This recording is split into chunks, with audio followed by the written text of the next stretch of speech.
It's noon, and the sun suddenly vanishes behind thick, unnatural darkness. A crowd gathers, some mocking, some crying, some paralyzed with fear. And there, on a rugged wooden cross, hangs Jesus, bloodied, beaten, and exhausted. Then, in a voice that pierces the heavens and chills the soul, he cries out, my God, why have you forsaken me?" Wait, what just happened? The Son of God, God himself, calling out as if abandoned, as if utterly alone. Did God truly turn away from his own Son at the most critical moment in history? Today we're going to dive deep into one of the most haunting questions the Bible ever asks. Where was God during the death of Jesus? Did he really abandon his Son? Or is there a truth hidden in this mystery that could change the way you see everything? Welcome to Bible Mysteries. Before we uncover the secrets, make sure to like, subscribe, and hit that bell icon so you never miss a journey into the deepest mysteries of the Bible. Let's slow down for a moment and step into the scene. Imagine you're on Golgotha. The air is hot, thick with dust, the cries of the crowd mixing with the clatter of soldiers' sandals against stone. The smell of sweat, blood, and fear hangs heavy. You see the cross, and there he is, Jesus, naked, bruised, torn from head to toe, his body already weakened by hours of suffering. This is not some distant story. This is raw, human agony. And yet, he carries himself with a dignity that almost hurts to witness. Every movement, every breath, is a testament to endurance beyond human limits. Then it happens. At around the 9th hour, in the weight of despair, Jesus lifts his voice and cries out, my God, why have you forsaken me?" Stop for a moment and really hear that. Not just the words, but the emotion behind them. Forsaken, alone, deserted. The very Father who had walked with him since the beginning, the one who whispered through the wind in the garden, who parted the Red Sea, who spoke from the mountain, now seems silent. Pause. Take a deep breath. Imagine the weight of that moment. Have you ever felt completely abandoned? Not just a little lonely, not just overlooked, but truly alone in your suffering? That crushing sense of isolation that seems to shake the foundations of your soul? That is the humanity Jesus enters fully in this moment. But here's where it gets mind-bending. These words, as desperate as they sound, are a quotation from Psalm 22. And Psalm 22 begins in despair, but it doesn't end there. It ends in triumph, in victory, in resurrection. It is as if Jesus is saying more than "I am forsaken." He is inviting us into the full story, the story of hope hidden within suffering. Now let's ask ourselves a question that will haunt many of us as we go deeper. Was God really absent? Or was his silence something far more profound, a necessary part of redemption itself? Think about it. Why would God allow his Son to experience utter abandonment? Theologically, the answer is staggering. Jesus is carrying the weight of the world's sin, all the cruelty, the betrayal, the lies, the hidden sins no one ever confesses. And in that moment, he bears the full cost of separation from the Father. Every human sin, every moment of evil, every dark thought, all of it converges on him. Pause again. Let it sink in. This is not abstract. This is deeply personal. Every time you felt the sting of injustice, the cruelty of betrayal, the heaviness of guilt, Jesus felt it multiplied infinitely in a moment of cosmic suffering. And yet, look around him. The sky grows dark from noon to 3. Nature itself reacts. It's as if creation itself is groaning under the weight of what's happening. The mountains, the earth, even the sun itself seem to mourn. If God were truly absent, could creation feel his absence so profoundly? Or is this darkness a sign that God is working in ways our eyes cannot see, even in silence? Here's a deeper reflection. Sometimes God's presence is hidden in the very moments when we feel most alone. Have you ever noticed that when you're in your darkest hour, sometimes the small things, an unexpected word, a moment of clarity, a tiny act of kindness, carry him? What if this darkness on Golgotha was a shadow that made the light of resurrection shine even brighter? Now let's zoom in on humanity. The people around Jesus, the soldiers, the priests, the curious onlookers, don't understand the cosmic significance of this moment. To them, it's just another execution. To some, it's a spectacle. To others, it's horror. And yet here he is, fully human, feeling the sting of abandonment in real, visceral terms. Ask yourself this: could God's silence actually be an expression of his love? That seems paradoxical, doesn't it? But the Bible is full of paradoxes. Sometimes love is not comfort, sometimes love is sacrifice, and sometimes love is allowing his Son to bear the weight of the world alone so that we might be saved. Finally, consider this emotional truth. Jesus' cry is a bridge. It connects human despair with divine purpose. It reminds us that pain is not meaningless, that suffering can have a purpose beyond what we see, and that even in the moments we feel utterly abandoned, God's plan is still in motion. Before we move on, pause for a moment. Let this sink in. The Son of God experienced the feeling of abandonment, yet even in that, there is hope, there is purpose, and there is an invitation for us to understand the depth of divine love in ways that mere words cannot capture. Now that we've stood at the foot of the cross and felt the raw pain of Jesus' cry, let's go deeper. Those words, my God, why have you forsaken me?" are not just an emotional outburst. They are layered, profound, and deliberately chosen. First, let's talk about the word forsaken. In the original Greek, the word is ekatalypsis, meaning to leave completely, to abandon, to desert. And in Hebrew, from Psalm 22, it conveys a deep, gut-wrenching sense of being left utterly alone. Not just lonely, not just separated, but completely forsaken. Think about that. The Son of God, the very embodiment of perfection, holiness, and love, speaks a word that every human being has felt at some point in life. The brilliance of this moment is staggering. Jesus doesn't just die for our sins. He enters into the human experience of despair, isolation, and abandonment in the most extreme way possible. Ask yourself, have you ever felt like God was silent in your darkest hour? Like the world had turned its back and even heaven seemed empty? That is exactly what Jesus is showing us. He is saying, I know what it feels like to be utterly alone. And yet, there is a tension here, isn't there? How can the fully divine Son of God, who is omnipresent and omniscient, be abandoned? How can God forsake himself? This is where theology becomes fascinating. Some scholars call it the divine paradox. Jesus, in his humanity, experiences separation, suffering, and abandonment. In his divinity, God is never absent, never powerless.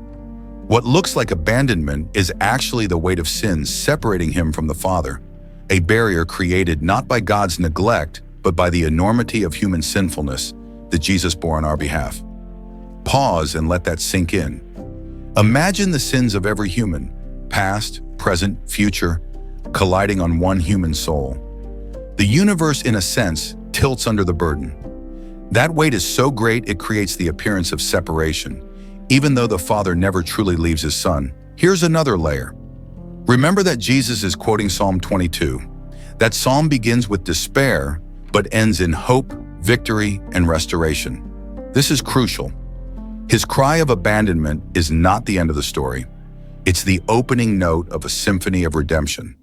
The psalm points forward to resurrection, triumph over death, and the ultimate reconciliation of humanity with God. Let me ask you something. Could it be that Jesus' cry was meant not only to express his agony, but to give us a map through our own suffering? To show us that despair can coexist with hope, that abandonment can lead to ultimate purpose, and that darkness is never the final word? There's more. In the gospel accounts, we see reactions from those around him. Some scoff, some weep. Some, like the centurion, are transformed by what they witness. This moment is not just about Jesus' experience. It is about revealing God's plan to all of creation, even in ways people don't immediately understand. And here's a subtle but profound truth. Sometimes God's work is hidden. Sometimes his love is manifested not through immediate rescue, not through visible comfort, but through allowing suffering for a purpose far beyond human comprehension. So as we reflect on Jesus' cry, we confront a tension that all of us face in life. The tension between feeling abandoned and knowing at some deep level that God is working all things for ultimate good. It's a mystery that theologians have wrestled with for centuries, and one that each of us must grapple with personally. Think about your own life for a moment. Times you felt alone, misunderstood, or overwhelmed. Could those moments, when viewed in the light of Christ's experience, carry hidden meaning? Could God be present in ways that are not immediately visible, shaping, guiding, and redeeming even the darkest hours?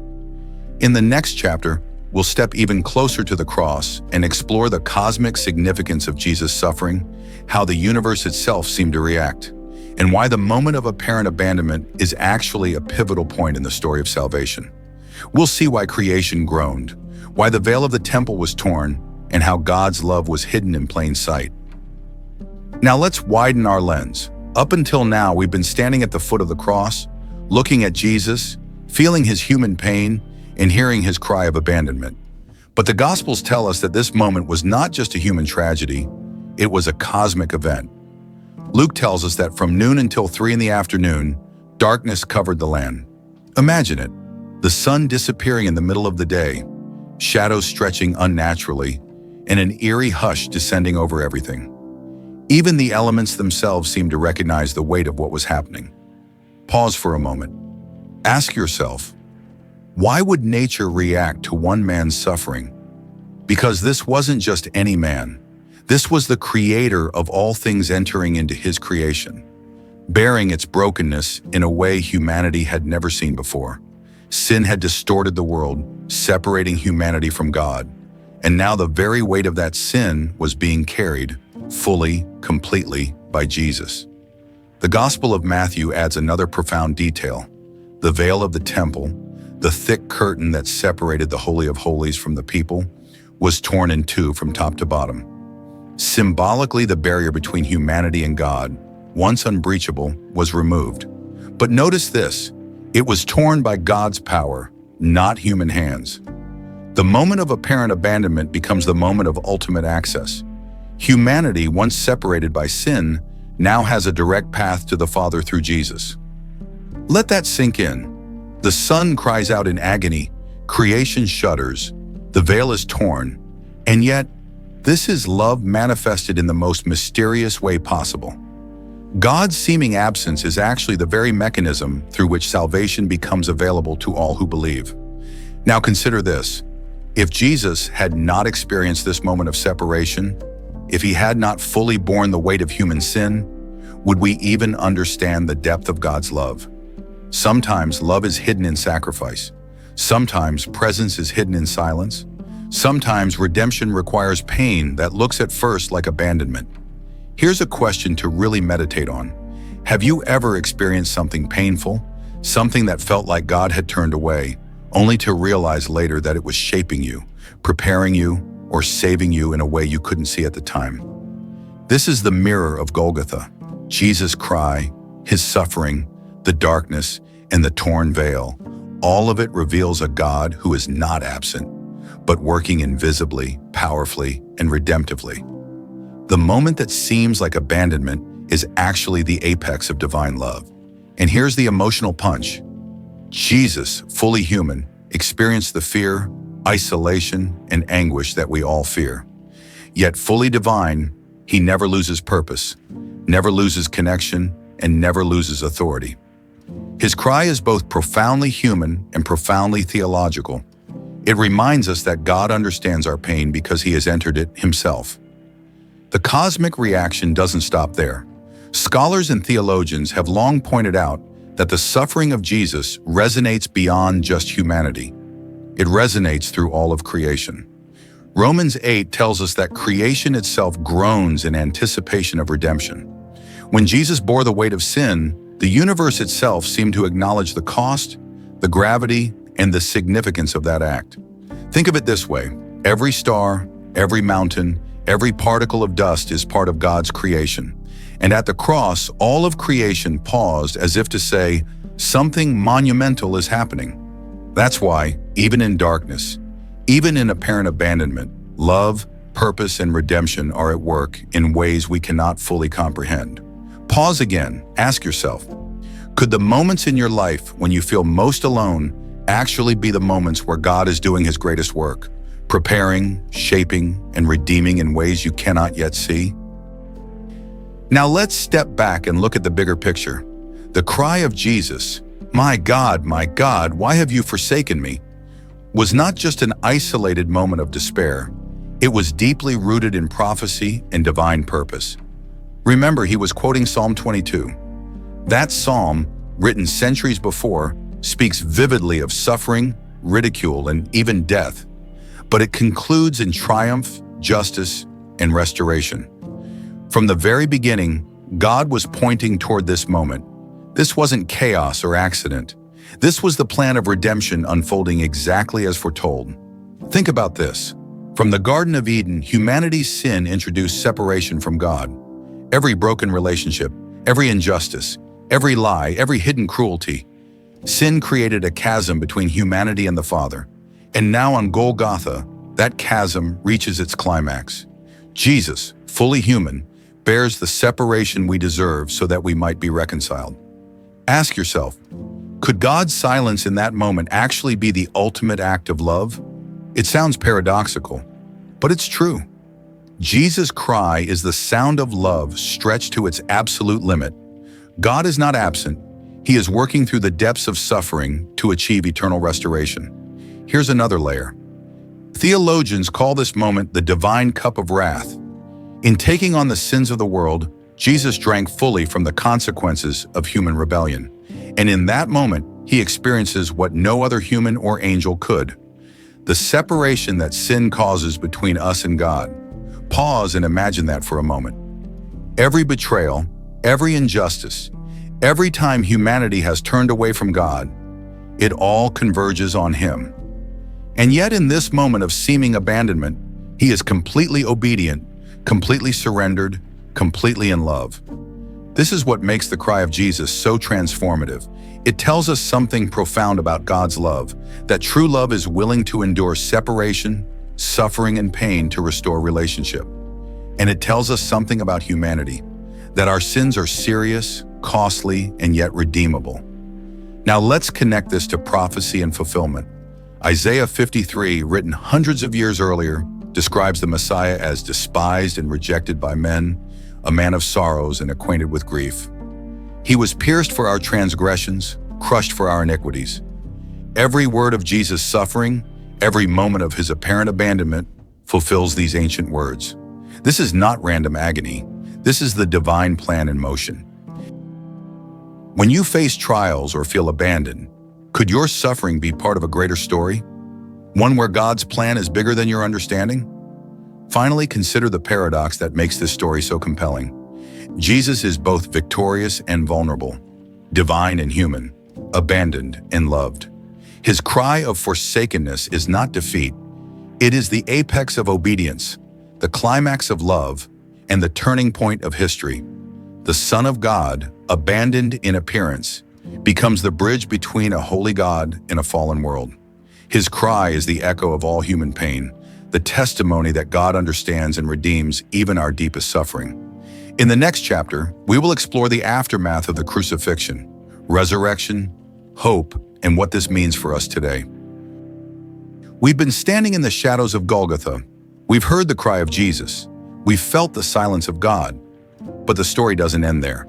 In fact, the silence of Good Friday sets the stage for the explosion of life on Sunday morning. 3 days after the cross, the tomb was empty. Let that sink in. The same Jesus who cried out, "Why have you forsaken me?" walked out of the grave victorious. What looked like the end was only the beginning. Now think about this. If God had truly abandoned Jesus, would resurrection have been possible? The empty tomb proves that the Father never left the Son. The silence of Friday was the womb of Sunday's glory. Here's the powerful truth. Abandonment was an appearance, not a reality. In fact, that cry on the cross shows us how far God's love is willing to go. It steps into despair, feels separation, drinks the full cup of wrath, so that we might never be truly forsaken. And what does this mean for us? It means that when life feels unbearable, when you cry out and heaven feels silent, you are living a chapter, not the whole book. Resurrection reminds us that our darkest days are never our final days. Pause for a moment. Let me ask you, Have you ever thought a situation in your life was the end, only to later realize it was the setup for a new beginning? That's resurrection power. That's what Jesus models for us. Let's bring this closer to home. The disciples themselves felt abandoned after the cross. They hid, they wept, they doubted. But when they saw the risen Christ, their despair was transformed into unstoppable courage. The same men who trembled in fear on Friday were preaching boldly in the streets by Pentecost. Why? Because they realized God had never left. The plan was unfolding all along. That same transformation is available to you and me. Jesus' cry on the cross connects with our pain, but his resurrection points us to our hope. If the grave could not hold him, then despair cannot hold us. If he rose again, then we too can rise from the ashes of our own suffering. Let me put it this way. Golgotha shows us that pain is real. The empty tomb shows us that pain is not final. Both truths are necessary. Together, they tell us the story of God's presence, even when it feels hidden. So let's tie this together.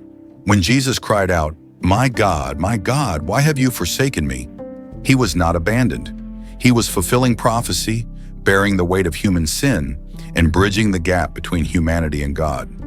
What looked like silence was actually the loudest declaration of love the world has ever heard. The darkness, the torn veil, the earthquake, all of creation testified to the significance of that moment. And then the resurrection shattered any doubt. The Father was there all along. The Son was never forsaken. And because of that, you and I never will be either. So what does this mean for your life? It means that when you feel abandoned, when heaven seems silent, you can remember Golgotha. You can remember that Jesus has already walked through abandonment so that you would never walk it alone. It means your suffering has meaning, your despair has a horizon, and your story has a resurrection waiting to be written. Friend, let this truth sink deep. God's silence is never absence. His hiddenness is not abandonment. His plan is bigger than your pain, and his love is stronger than death. If this journey has stirred your heart, I invite you to share it with others. And don't forget, like this video, subscribe and click the bell icon so you won't miss our next exploration into the mysteries of the Bible.